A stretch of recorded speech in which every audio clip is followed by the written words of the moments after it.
COVID-19 and its impact on the NBA. I mean, I think this up to like maybe 4 or 5 games are going to be canceled. 3 of them are Celtics games. Are you surprised at how the league has had so much trouble getting a grasp on this thing now that they're outside the bubble?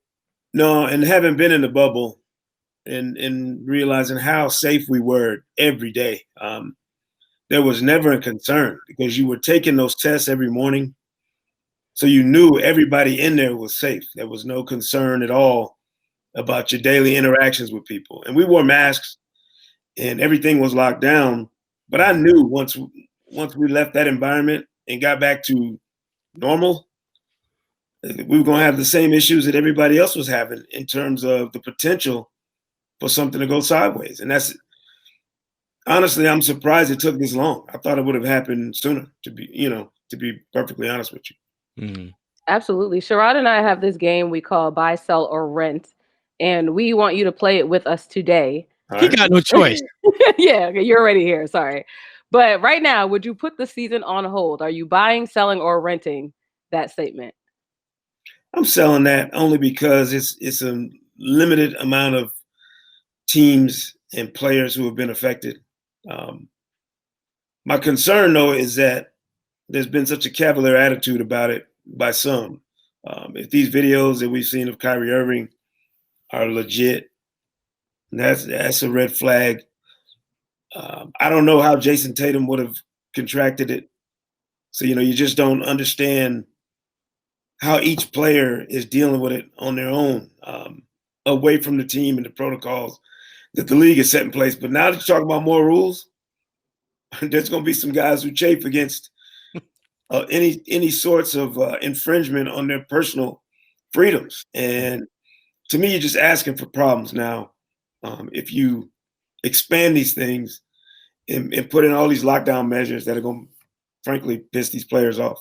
Yeah, I got to sell the idea of just shutting it down because it's not going to work. It's going to, in fact, it will make things worse than they are now. As Sekou pointed out, they got all these different rules that they're implementing and want these players to abide by. And, Kwani and I, we talked about this earlier. I mean, there are certain rules that players are going to immediately push back on. The very one that comes to mind to me, I don't have a classy name to describe it, but it's the one where they can't have companionship on the road.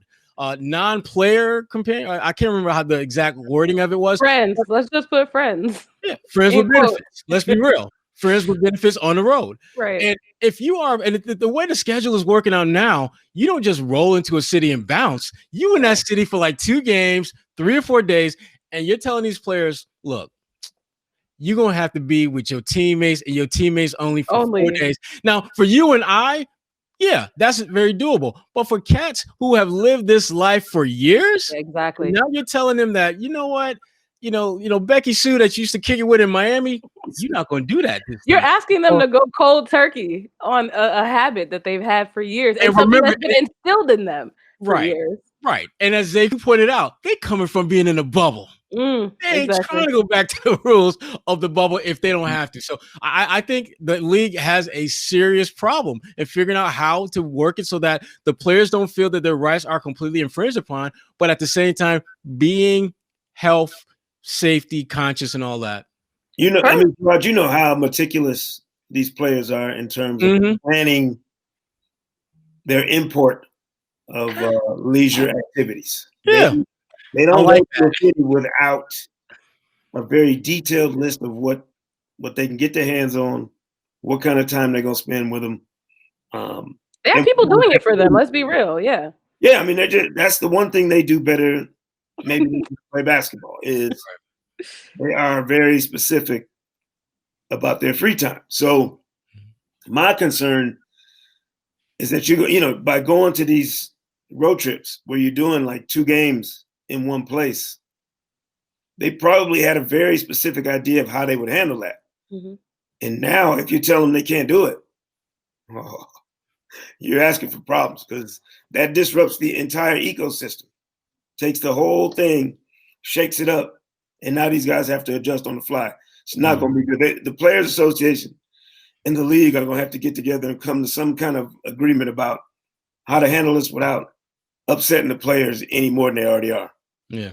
Yeah. What else you Personally, got, Kwani? I'm renting that notion though, because at this point, the way we've watched it spread, even after that Celtics Wizard game where they're like, all right, now Bradley Beal has to be put into protocol because he was in contact with Jayson Tatum. It's like it's gonna be a chain reaction. We've already seen it.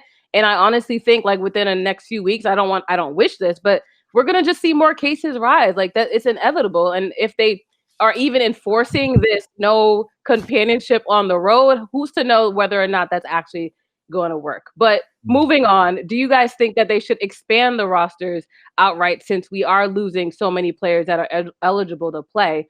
Buy, sell, rent.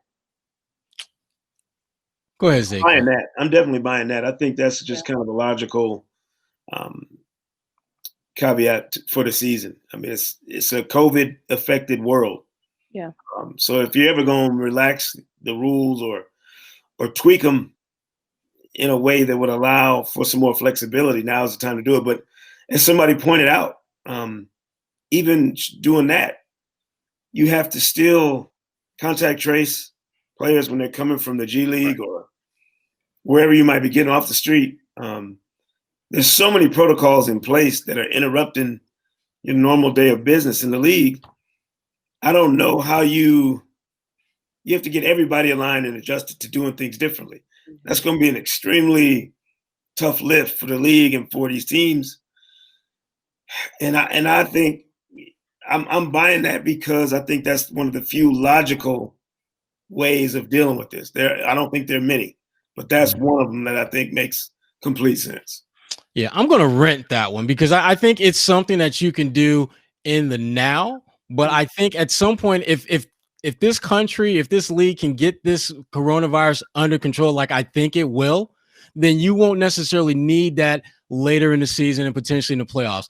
Because my biggest concern is that your concern right now is about the folks who are part of the NBA ecosystem being infected. And what you're doing now is you're adding folks to that who, again, you have to expand your contact tracing. You have to expand your protocols. You have to expand everything. And I think in order for teams to not have to forfeit games, or not forfeit, but have postponed games because they don't have enough healthy players, I think adding to the roster is a nice supplement to that. But I don't want a steady diet of that, because the last thing I want to see, if I'm a fan, is tune on the TV and watch, this backup G-string cat from middle direction school America who's starting. And even for guys who can ball, I mean, like for example, the Sixers, they had to go with Maxey, a young fella from Kentucky, who was nice, by the way, in college. But you didn't think he would do anything for the Sixers this year, because you look at all the guys ahead of him. And so he came out there, he was balling. Great for him. But you start looking at some of the other cats that saw action, and it's just like, wait a minute. Who the hell is this dude? Yeah. Where did he come from? What am I watching? And then you see them go out there and play. I mean, like a cat like Isaiah Joe. I knew who Isaiah Joe was, but I guarantee you there were a lot of folks who went on the internet and was like, who the hell is this Isaiah Joe cat? Because he can kind of shoot a little bit. Yeah, he can shoot a little bit because he ain't guarding nobody. He's not being defended by anyone. There's a reason why he was not a top 10 pick. There's a reason why those guys that you see who are filling in for the real players you never heard of, because there was nothing to talk about. So I'm renting the idea of adding to the roster, but I can't buy that wholesale. Yeah. As good as your answers were, I'm personally going to sell it because, I know that it, like you said, it gives opportunity for players that really don't have a chance to be in the league or get their shot. But at the same time, we need to hold these teams accountable, and the coaches as well. So if the coaches and the players realize that they're not going to have any backups and they really take the basketball as seriously as they tell us, then maybe it'll give them a little more incentive to follow the new protocols that the NBA just put down. And also it maybe just gives I think when you add too many players, it gives the coaches maybe a little more work, in the sense of it might cause a little confusion on the floor where you're trying to figure out new teams and new rotations for the game. And I don't know. I just feel like it gets a little confusing when you have a little too many people on the roster. Well, the one thing that it certainly does, if you do already expand the roster, was you're giving a shot to folks who normally wouldn't get one.